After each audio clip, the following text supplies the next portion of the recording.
என்னுடைய பெயர் வந்து இளம்பு யாதவ், தேசிய பிற்படுத்தப்பட்ட சங்கத்தினுடைய மாநில தலைவர்.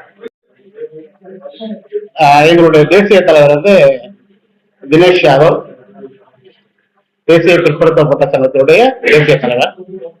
இந்த பிற்படுத்தப்பட்ட சங்கத்தினுடைய நோக்கம் வந்து பிற்படுத்தப்பட்ட மக்களுக்கான நலனுக்கான அமைப்பு. இது வந்து தேசிய அளவில் இயங்கக்கூடிய அமைப்பு. அந்த அமைப்பினுடைய மாநில தலைவராக செயல்பட்டு இருக்கிறோம். குறிப்பா இன்றைக்கு வந்து தேசிய பிற்படுத்தப்பட்ட சங்கத்தினுடைய மாநில இளைஞரணி தலைவர் திரு ரூபன் அவர்களையும்,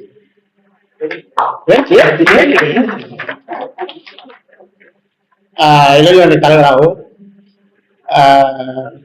தேசிய பிற்படுத்தப்பட்ட சங்கத்தினுடைய தேசிய இளைஞரணி செயலரும் தமிழ்நாட்டினுடைய இளைஞரணி பொறுப்பாளராக திரு அரவிந்த் யாதவ் அவர்களை நியமனம் செய்துள்ளேன்.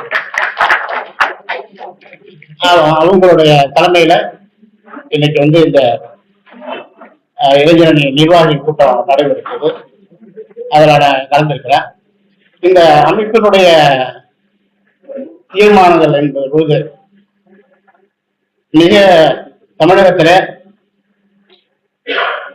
நடைபெற்றுக் கொண்டிருக்கக்கூடிய நிலையில் மும்மொழி கொள்கையை தமிழக அரசு அமுல்படுத்த வேண்டும் என்று இந்த கூட்டத்தின் சார்பாக தமிழக அரசை கேட்டுக்கொள்கிறோம். குறிப்பாக புதிய கல்விக் கொள்கையை தமிழக அரசு நடைமுறைப்படுத்த வேண்டும் என்று தேசிய பிற்படுத்தப்பட்ட சங்கம் வலியுறுத்துகிறது. அதேபோல தமிழகத்திலே பிற்படுத்தப்பட்ட, தாழ்த்தப்பட்ட, ஒடுக்கப்பட்ட மக்களிடம் நலனுக்காக 69 கல்வி வேலை வாய்ப்பில் 69% இடஒதுக்கீட்டை சட்டப்பூர்வமாக கிடைக்கிற தமிழகத்தில் ஜாதிவாரி மக்கள் தொகை கணக்கெடுப்பு நடத்த வேண்டும் என்று தேசிய பிற்படுத்தப்பட்ட சங்கம் இன்னும் பல்வேறு பிற்படுத்தப்பட்ட சமுதாயத்தை சார்ந்த அரசியல் கட்சிகள் அனைத்தும் வலியுறுத்தி வருகின்றன. ஆனால் தமிழகத்தில் உள்ள திராவிட முன்னேற்ற கழக அரசு அதை மௌனம் சாதித்து வருகிறது. இந்த பிரச்சனையிலே மௌனம் சாதித்து வருகின்ற திராவிட முன்னேற்ற கழகத்தினுடைய அரசை தேசிய பிற்படுத்தப்பட்ட சங்கம் வன்மையாக கண்டிக்கிறது. வருகிற சட்டமன்ற கூட்டத்தொடரில் உண்மையிலேயே தமிழகத்திலே திராவிட முன்னேற்ற கழகம் சமூக நீதி கொள்கையில் அக்கறை இருக்குமானால் மத்திய அரசை நோக்கி கை நீட்டாமல் தெலுங்கானாவை போல, பீகாரை போல தமிழகத்திலே ஜாதிவாரி மக்கள் தொகை கணக்கெடுப்பு நடத்த வேண்டும் என்ற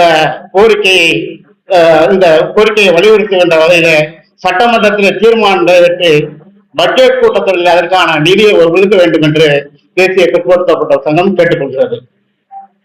அதே போல வருகிற ஜூலை மாதத்தில் ஜூலை முதல் வாரத்தில் தேசிய பிற்படுத்தப்பட்ட சங்கத்தின் சார்பில் பிற்படுத்தப்பட்டோர் நல மாநாடு நடத்துவதற்கு தீர்மானம் நிறைவேற்ற உள்ளோம்.